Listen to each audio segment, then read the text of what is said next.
Los caracteres de la hipoteca son 4. Se los conoce con el nombre de convencionalidad, accesoriedad, especialidad e indivisibilidad. Y son caracteres comunes a los 3 derechos reales de garantía. Es decir, que no se aplican solamente para la hipoteca, sino también para los derechos de anticresis y de prenda. Y esto explica por qué han sido consagrados en la mini parte general, como se le suele decir, es más preciso aludir a las disposiciones comunes a los 3 derechos reales de garantía, es decir, que han sido consagrados en el capítulo primero, que comienza en el artículo 2184 y termina en el artículo 2204. Voy a compartir la pantalla con la enumeración de los 4 caracteres. Ahora se ve en la columna de la izquierda, y en la columna de la derecha están los artículos, que como se dijo, en la numeración todos preceden a la regulación del derecho de hipoteca, porque han sido consagrados en las disposiciones generales.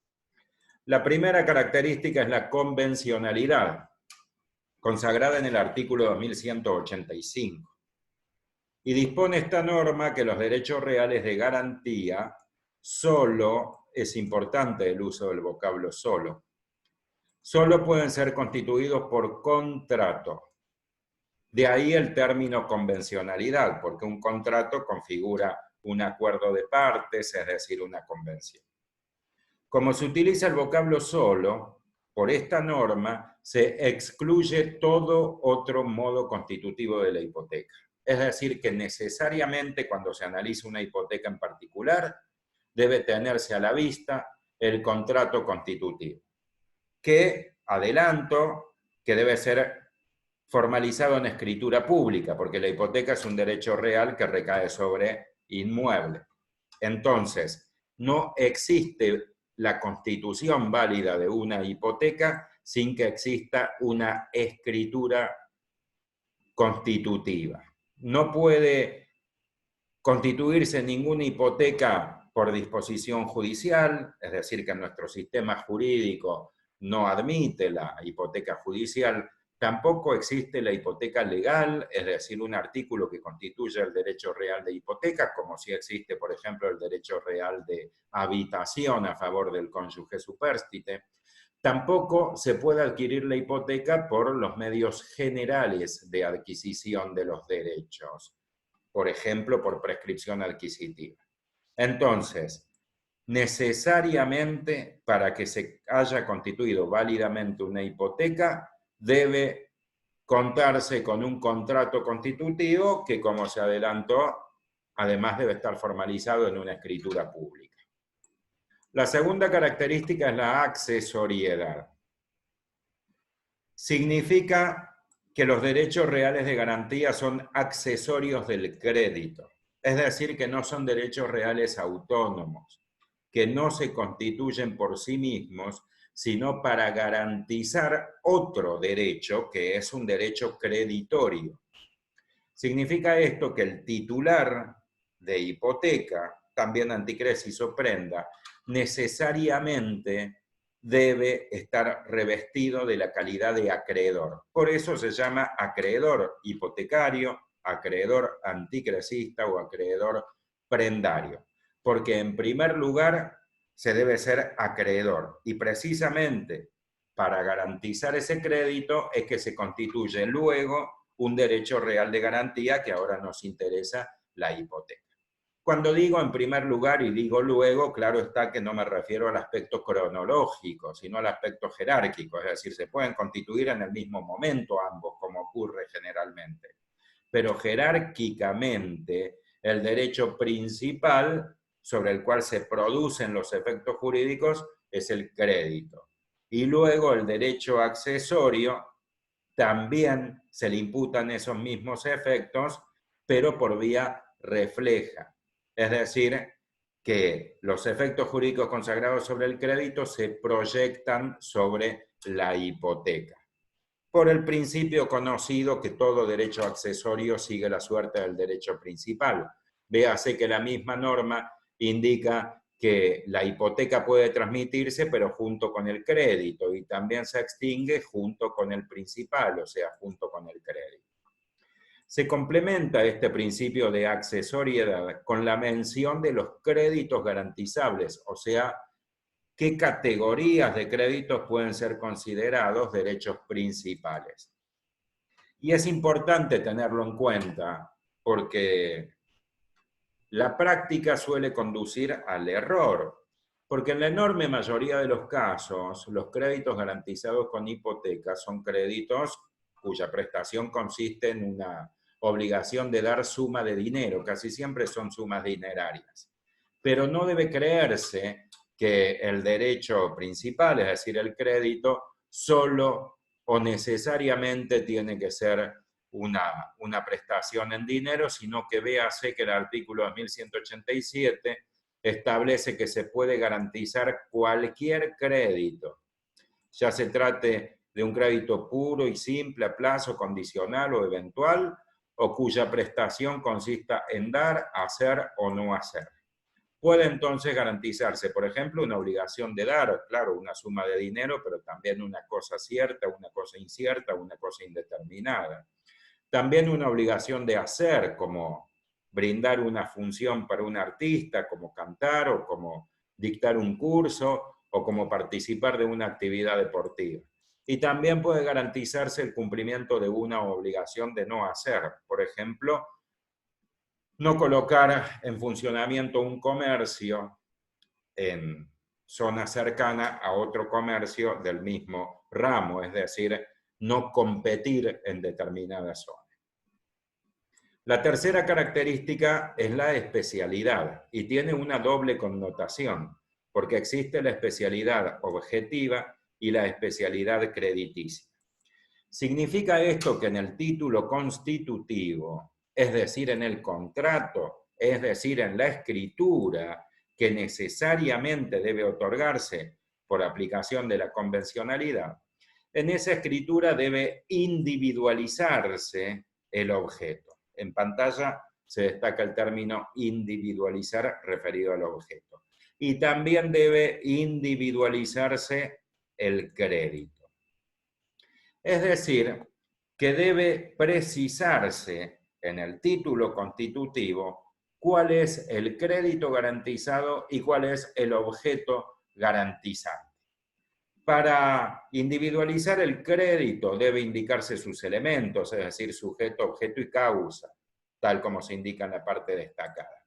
Y para individualizar el objeto debe acudirse no únicamente a la ubicación mediante la calle y la numeración, sino también a toda la nomenclatura catastral, es decir, la sección, manzana, parcela, circunscripción y también al número de matrícula que se le asigna en el registro de la propiedad inmueble a cada uno de los objetos inmuebles.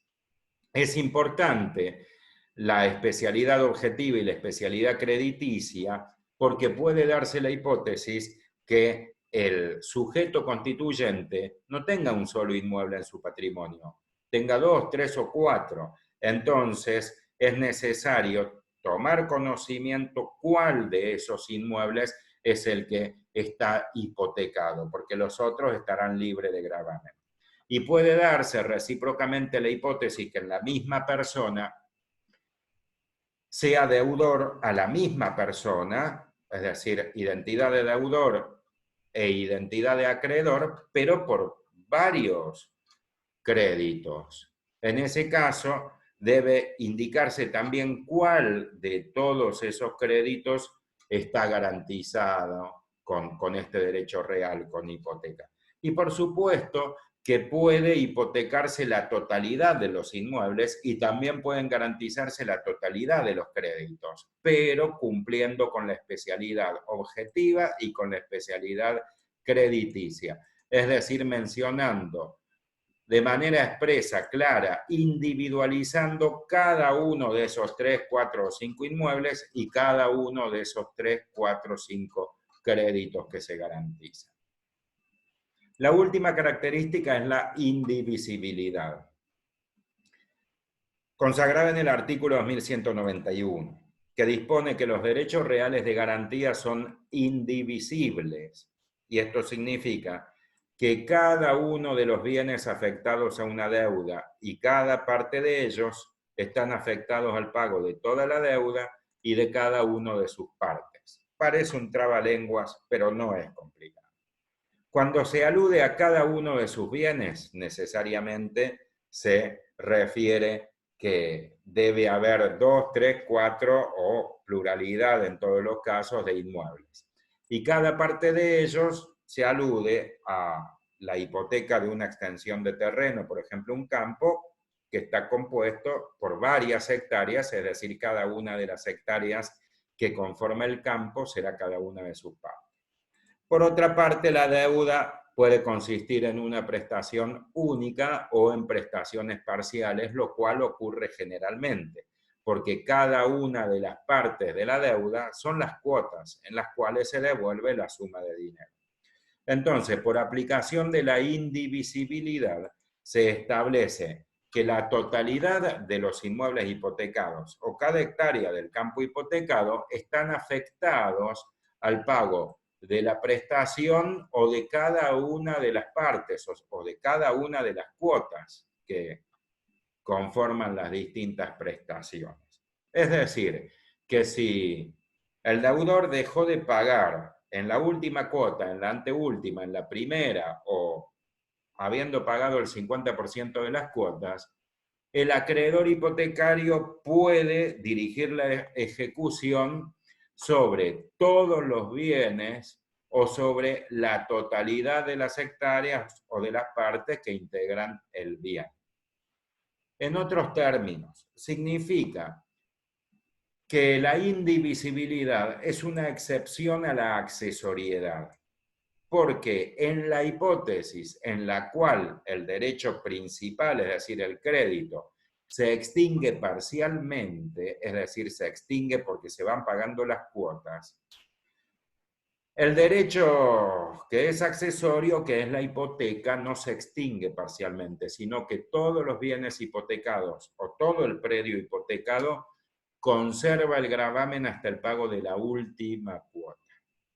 Pero este principio de indivisibilidad admite dos excepciones. La primera es el pacto en contrario. Véase que en la parte destacada se establece que puede convenirse la divisibilidad de la garantía. Entonces, y por ejemplo, si yo pido un crédito grande de 400 millones de pesos y garantizo con 4 inmuebles, porque más o menos cada uno puede cubrir el valor de la cuarta parte, es decir, de 100 millones de pesos, puedo convenir que cuando pagué la cuarta parte, es decir, ya devolví la cuarta parte del crédito, un inmueble se libere. Luego, cuando devolví la otra cuarta parte, es decir, en total ya devolví la mitad del crédito, se libere el segundo inmueble. Luego, cuando devolví otro cuarto, es decir, ya devolví en total 3/4 partes del crédito, se libere un inmueble más. Y finalmente, cuando resta solamente un cuarto, queda hipotecado uno solo, y cuando esta última parte se termine de pagar, se libere el último inmueble. Y esta divisibilidad, además de convenirse, también puede disponerla el juez. Esa es la segunda excepción. O sea que esta característica, la indivisibilidad del derecho real de garantía, pese a la divisibilidad del crédito, está consagrada como principio general por el artículo 2191. Pero puede ser dejada de lado por las partes o puede ser dejada de lado por disposición judicial. De estos 4 caracteres que se acaba de explicar, se aclara que los 3 primeros, es decir, la convencionalidad, la accesoriedad y la especialidad, se los considera caracteres esenciales, que significa que hacen o conforman la esencia del derecho real. Porque de no cumplirse con alguna de estas características, el título constitutivo será un acto jurídico nulo, es decir, no se considera constituido, no se considera válido el derecho real de hipoteca si no se hizo mediante una convención válida, si no se hizo para garantizar un derecho creditorio, o si no se cumplió con la especialidad en cuanto al objeto o en cuanto al crédito en el título constitutivo. La última característica, es decir, la indivisibilidad, se lo conoce como el carácter natural, precisamente porque puede convenirse la divisibilidad, es decir, porque puede ser dejado de lado y no afecta a la validez del derecho real, sea que se lo haya dejado de lado por convenio entre las partes o por decisión del juez. Dejo de compartir la pantalla, nuevamente agradezco que me permitan estar con ustedes y espero verlos en otra grabación o presencialmente. Hasta la próxima.